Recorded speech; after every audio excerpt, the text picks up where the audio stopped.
Donc bonjour à tous et à toutes, donc aujourd'hui on se retrouve pour une nouvelle vidéo. Je vais présenter mon matériel de dessin, donc je compte reprendre un petit peu la chaîne en main. Alors je ne sais pas combien de temps ça va durer, j'essaye de faire un maximum pour être active. Je suis désolée pour le mouvement de mon téléphone. Je suis en train de filmer avec mon téléphone, du coup ça va pas être très stable et en plus je vais devoir tenir le téléphone avec une main, donc du coup j'aurai une seule main de libre pour vous présenter tout ça, mais je vais m'en sortir, vous en faites pas. Donc voilà, je vais donc vous présenter mon matériel de dessin, comme cette chaîne est exclusivement faite pour le dessin, voilà.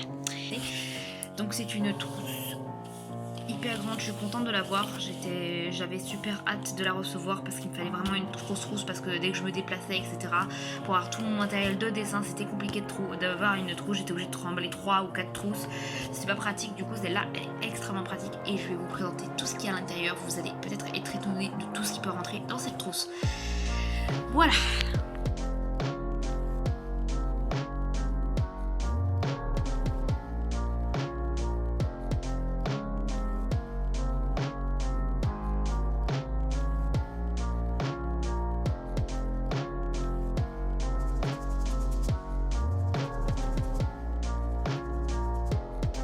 Donc voilà, j'ai sorti tout ce qu'il contenait de cette trousse. Donc comme vous pouvez le voir, il contenait beaucoup de choses. Et c'est pour ça que cette trousse est très pratique. On peut vraiment mettre un max dedans. Donc je vous présenterai une fois, je vous remettrai tout après. Et je vous montrerai comment, où sont placés les stylos, etc. Donc pour commencer, nous avons tout ce qui est la gomme. Donc nous avons le stylo gomme qui est fait pour gommer des précisions. C'est la marque Mono Zero. Donc voilà, je vous laisse regarder. Voilà, et c'est du 2,3 si la mise au point veut bien se faire. Voilà. Ensuite nous avons la gomme en mie-de-pain qui est une gomme de Faber-Castell de la marque, et c'est une gomme en fait qui est modelable, donc elle est comme ça a une texture de pâte à modeler, tu peux la modeler comme tu veux dans la forme que tu veux, et elle est très pratique, tu peux même décoller des morceaux, recoller, enfin je veux dire, et c'est une gomme qui ne fait pas de résidus, enfin quand on gomme, il n'y a pas de petits bouts qui partent. Et puis en plus, on peut gommer avec précision. Ensuite, une gomme traditionnelle. Je vais pas faire un topo là-dessus. Ensuite, nous avons les estompeurs. Donc ça sert pour estomper le crayon papier. Donc nous avons un plus gros, un moyen et un plus petit.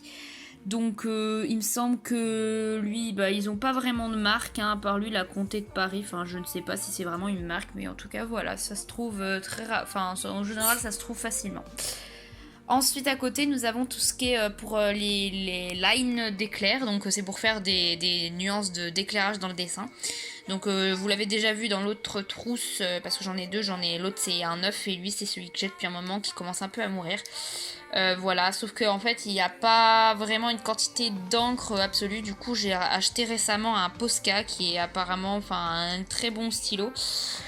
Ça fait un moment que j'en ai entendu parler, mais j'ai encore jamais acheté. Voilà, j'en ai racheté un, donc il est encore dans son plastique, je ne l'ai pas encore utilisé. Ensuite à côté nous avons les liners, donc les liners de cette marque, je vous laisse les lire parce que je ne sais pas lire ce mot. Et du coup j'ai le taille 0,3, 0,5, 1 et 1,2. Donc voilà.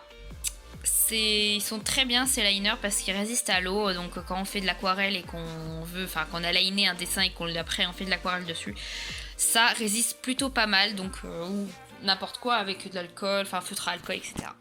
Ensuite à côté nous avons les critériums, donc un 9 et un que j'utilise depuis un moment, donc c'est celui qui est rouge qui est cassé et qui n'a plus de gomme d'ailleurs par rapport à l'autre.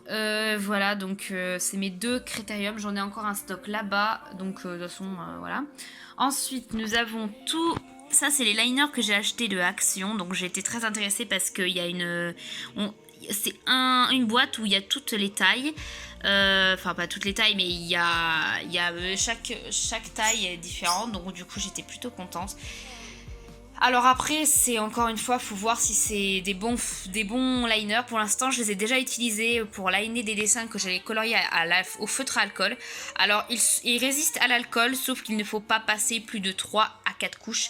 Maximum 1, 2 max, parce que sinon ça commence à baver.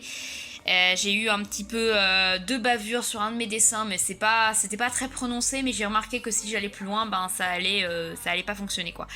J'ai pas encore testé avec l'eau, donc parce que je fais j'utilise beaucoup les crayons de couleur aquarelle. Et bien pour l'instant, j'ai pas trop de problème avec ça. Donc, enfin, j'ai pas encore trop de problème. Je veux dire, j'ai pas encore testé, donc je ferai peut-être une vidéo plus tard pour vous présenter ça si vous voulez plus de détails. Ensuite, nous avons le taille crayon Faber-Castell encore une fois, donc un taille crayon très très pratique qui a un côté pour les crayons de couleur, enfin en gros les crayons de couleur, et là pour ce qui est crayon de papier, etc. et fusain. Donc j'étais très contente parce que j'ai cherché un taille crayon. J'en avais déjà un, sauf que je n'avais pas un qui n'avait un gros bout comme ça. Et les fusains qui sont là, vous voyez, c'est des gros crayons, donc du coup je pouvais pas les tailler. Du coup c'était post-problème. Du coup ben voilà, j'ai trouvé un taille crayon très très pratique, très bien, et qui est en plus bonne taille et tout. Hop, et c'est de la marque Faber-Castell, je crois que j'ai déjà dit. Ensuite, ici, nous avons quelques pro marqueurs parce qu'en fait, j'ai des pro marqueurs, mais dans ma sacoche, il n'y avait plus de place. Donc, du coup, j'en ai 4 qui sont restés à l'abandon. Donc, j'ai un noir. Donc, j'ai 2 brushes et 2 pro marqueurs. Brush noir, un brush plus clair. Ça, c'est le blender. Et ça, c'est le blue pastel. Donc, voilà. Donc, ça, c'est des pro marqueurs feutre à alcool. Ensuite, ici, nous avons toute ma marge de pinceau pour l'aquarelle. Donc j'utilise pas vraiment de l'aquarelle, moi c'est vraiment des crayons de couleur aquarelle que j'utilise, mais ils sont très pratiques ces pinceaux. Donc j'en ai de toutes les tailles, donc j'en ai S, M, L, moyen. Ça c'est vraiment le basique, c'est le premier que j'ai eu, c'est vraiment basique comme la taille. Après j'en ai 2 qui ont aussi une pointe différente, et ceux-là sont des pointes plus pinceau. Ça fait vraiment en fait un pinceau, je vais vous montrer. Voilà, ça c'est le plus gros, et ça c'est le moins, il est pareil mais en plus petit. Donc voilà, ça fait vraiment pinceau. Je les ai depuis pas très longtemps. Et ça aussi, j'y ai trouvé à Action. Donc j'étais vraiment contente parce que voilà, bon après ça...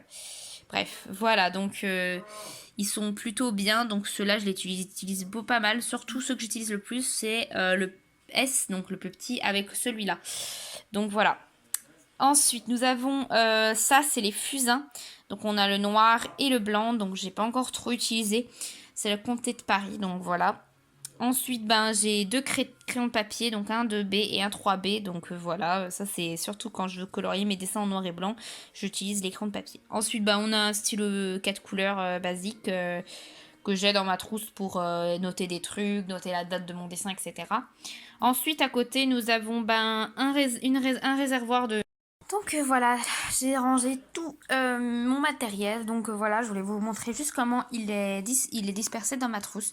Donc ici mon critérium, ici je mets tous mes estompes. Là il y a la gomme, la light et les lines. Donc après tout le reste. Ensuite ici on a ma réserve de mine. En dessous on a les scotch décoratifs. Et de ce côté, on a ma gomme en mie-de-pain et ma gomme. Après, mon taille-crayon, je le mets souvent comme ça parce que c'est le seul moment moyen pour le faire rentrer. Et ensuite, il y a tout ça, donc toutes mes petites affaires.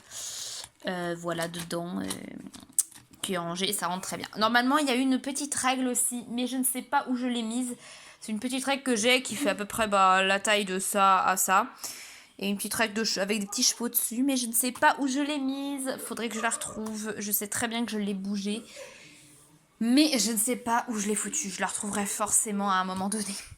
Et normalement aussi dedans, j'ai ça. C'est mon gant pour la tablette graphique et je le mets dedans parce que c'est pour éviter de le perdre, quoi, tout simplement. Voilà, voilà. Ensuite, nous allons reprendre ici. Donc ça, c'est tout ce qui est coloriage, etc. J'ai ça, c'est des feutres, donc encore Faber-Castell. Voilà, donc c'est des feutres comme ceci qui ont des... Je sais pas du tout comment ça s'appelle, c'est des feutres, hein, en tout cas. Et ils ont plusieurs nuances de... voilà, ils se présentent comme ça. Et c'est très pratique. C'est vraiment pour refaire par contre de coloriage en noir et blanc. Ils ont une mine comme ça, donc c'est une mine un peu pinceau. Malheureusement, ça n'a pas énormément d'encre. Hein. Faut vraiment pas faire des œuvres d'art hyper grandes parce que ça, ça ne reste pas forcément. Je les utilise pour une BD que je suis en train de faire. Et malheureusement, la plupart sont en train de me lâcher. Donc c'est un peu embêtant parce que ma BD n'est pas du tout terminée. Mais bon, je verrai bien comment je ferai pour la suite. Voilà. Et d'ailleurs, je les mets à l'envers pour que l'encre, elle reste toujours un peu vers le bas. Même si, bon, j'essaye de le mettre comme ça pour que ça descende. Bref. Ensuite, nous avons... ça vient de chez Action. Encore une fois, c'est des crayons de couleur aquarelle aussi, pareil. Watercolor pencil. Je ne les ai pas encore utilisés parce que, voilà, j'en ai en rab. J'ai aussi ça qui est plusieurs tailles de crayons de papier. Plusieurs, donc... à l'intérieur, ça se présente à... Voilà. Ça se présente comme ça, donc ils ont plusieurs tailles. Du F, du 2B, du 3B, du 4B, du 6B. Enfin, ça va très haut. Il en manque 2 par contre, donc c'est pas très grave. Il manque le plus petit et le plus grand. Enfin, le plus grand niveau. Ensuite, on a encore on a ça, c'est pareil, c'est des nuances de gris aussi que je n'ai encore jamais utilisé. Ensuite, on a encore des tailles de crayons différents. Et encore une fois, tout ça vient à part celui-là, ça vient tout de Action. Donc voilà, après on a celui-là. Voilà, c'est des crayons de couleur basique, c'est des crayons de couleur normale quoi. Voilà. Alors, ensuite, je vais vous présenter celui qui est à moi. Enfin, ça c'est vraiment celui que j'utilise le plus, encore de cette marque. Donc, il y en a 48 en tout. Ça fait très longtemps que je l'ai. Enfin, ça fait un moment quand même. Ça fait quelques années. Et franchement, je suis une kiff. C'est des crayons de couleur aquarelle. Alors, on peut voir qu'ils sont quand même pas mal utilisés parce qu'on peut voir qu'il y en a plein qui ont beaucoup rétréci, dont pratiquement pas. On peut voir les couleurs que j'utilise le plus. Donc il y en a 48 en tout. Donc en plus il y a différentes nuances de vert, de bleu, enfin toutes les nuances de ce que vous voulez. Le noir par contre, je vous avoue, il est en train de décéder. Voilà. Donc voilà, ça c'est vraiment...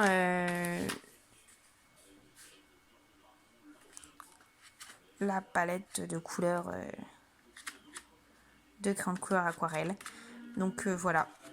Je suis super contente. C'était vraiment quelque chose que je vous recommande. Si vous voulez faire... franchement, les crayons de couleur aquarelle, c'est incroyable, c'est magique quand on colorie avec, quand on doit passer l'eau, etc. Ça fait des rendus hyper bien. Donc je vous conseille vraiment de tester un jour les crayons de couleur aquarelle. Alors ensuite, on passe au feutre à alcool. Donc on va bouger ça. Au feutre à alcool, donc on va peut-être procéder à mes premiers feutres à alcool que j'avais eu il y a quelques années. Donc ce sont les Touch 5, il y en a 80 dedans. Alors, donc voici tous mes feutres à alcool de la marque Touch 5.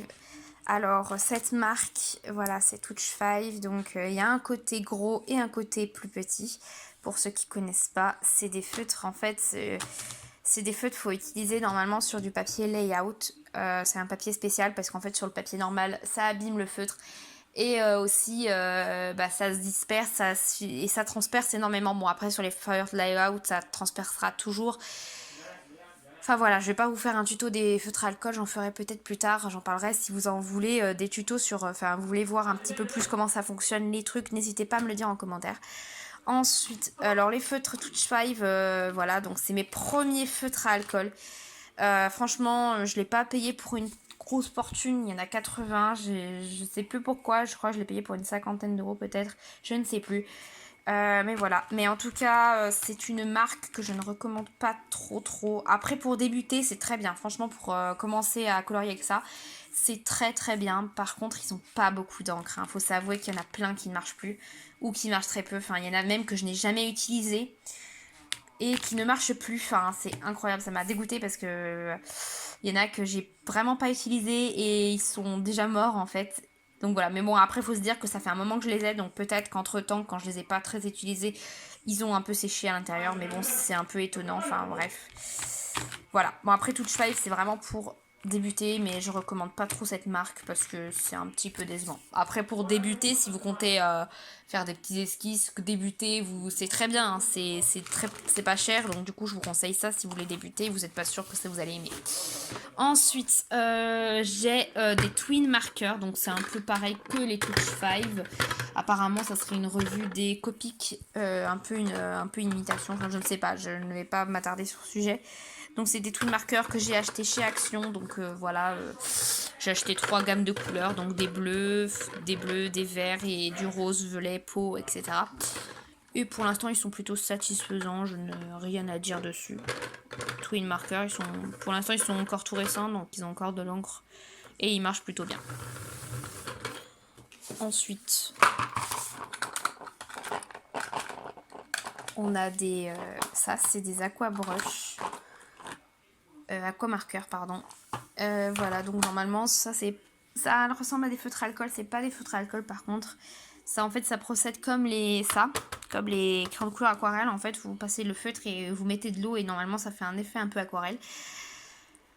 Sauf que j'ai déjà essayé en mettant de l'eau dessus et ça n'a pas vraiment fonctionné. Bon, après c'était juste un petit test, donc j'ai pas vraiment essayé de chercher jusqu'au bout comment ça marche, mais en tout cas ça n'avait pas vraiment marché, ça n'avait pas estompé la couleur. Donc pour l'instant je n'ai pas trop d'avis à me faire là-dessus, mais je vais pas cracher dessus parce que j'ai pas encore eu le temps de bien faire. Alors, ensuite nous avons les Pro Marker, donc de la marque Winsor et Newton. Windsor, pardon. Donc voilà, donc c'est des feutres à alcool de Pro Marker. Donc on va déjà commencer par ce qu'il y a dans cette petite pochette. Donc là j'ai toutes les nuances de peau. Ils sont dans cet endroit, donc j'ai toutes les nuances vraiment pour la peau, etc.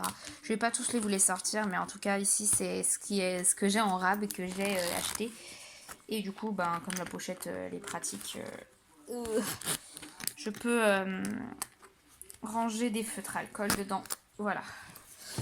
Ensuite, nous avons les feutres à l'intérieur. Donc voilà, donc c'est des pro marqueurs. Je n'ai pas de broche marqueur. Enfin, j'en ai pas acheté du moins. C'est juste avec une amie, on en a acheté en même temps.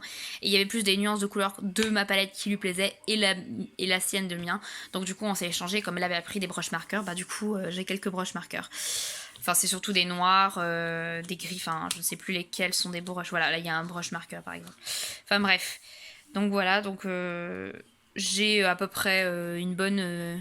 Enfin, les couleurs basiques, je trouvais que c'était vraiment la palette qui me fallait. Donc voilà. J'ai pas grand chose à présenter sur là-dessus, c'est juste des feutres à alcool qui sont pareils avec un embout plus petit et un embout plus grand. Voilà, voilà. Et franchement, ils sont super.